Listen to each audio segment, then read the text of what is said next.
and we are going to dive into Packet Tracer. What I want to do with Packet Tracer right now is basically do a mock configuration between the router and the switch. I've got Cisco Packet Tracer opened up here. We can tell it's open because in big letters it says Cisco Packet Tracer. Allow me to treat you to a pro tip. If you're currently part of the Cisco Networking Academy, whether in person or whether it's instructor led or whether you're doing it on your own, you're going to want to use Cisco Networking Academy.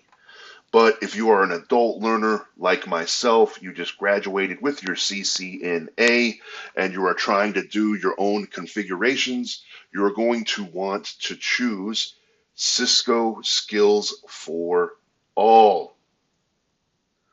I'll save you some time Googling. I'll save you a couple days worth of troubleshooting. So for a guy like me, an adult learner like me, when I click on Cisco Networking Academy,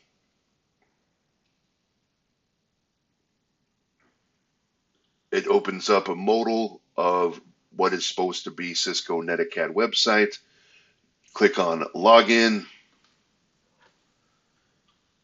and it's spinning, and spinning, and spinning.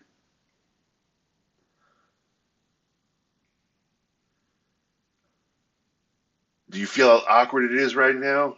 It's just going to keep doing this no matter what. No matter what you click on, no matter what you scroll through, it's just going to keep spinning.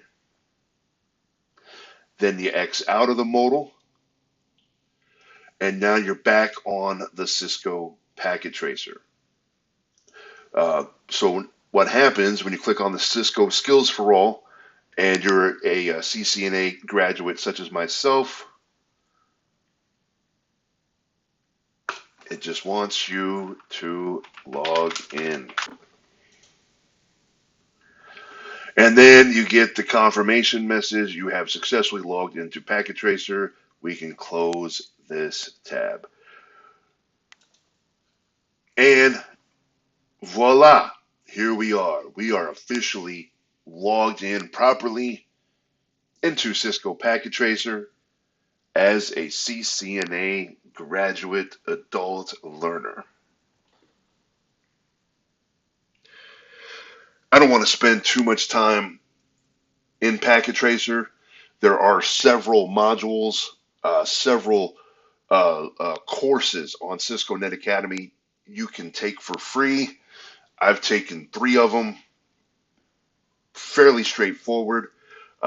Fantastic way to learn about Cisco Packet Tracer.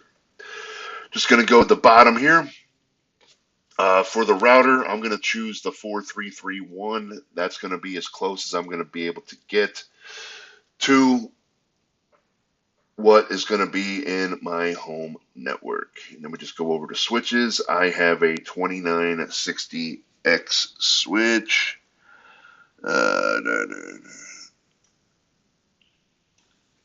Looks like the closest I'm going to get is a 2960. Nice. So far, so good. Let's zoom in a little bit. Don't have to work our eyes so hard. All right, let's get some cabling going. You just click on that lightning bolt, and then you just click on the cable, and then we have a list of the ports. So for this router here, we definitely want to use gigabit Ethernet. Going to use 000. Going to go to the switch, and definitely want it to match up to gigabit Ethernet 01. And then we do the same thing with this second cable.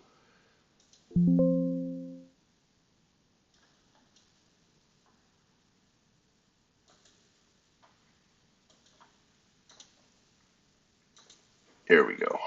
Make sure you want to click on the lightning bolt, and then you want to click on the appropriate cable, because yeah, you click on the lightning bolt, it's going to automatically choose your connections for you, choose your cabling for you, and it can lead to little error messages like that. So you just want to make sure you got the cable you want to use clicked on, and then we're going back to Gigabit Ethernet 001. We're just using the gigabit ports, man. Absolutely. We go back to Gigabit Ethernet 02 on the switch, and here we go. In Cisco Packet Tracer, we officially have our router and our switch connected together. Now we just got to configure it.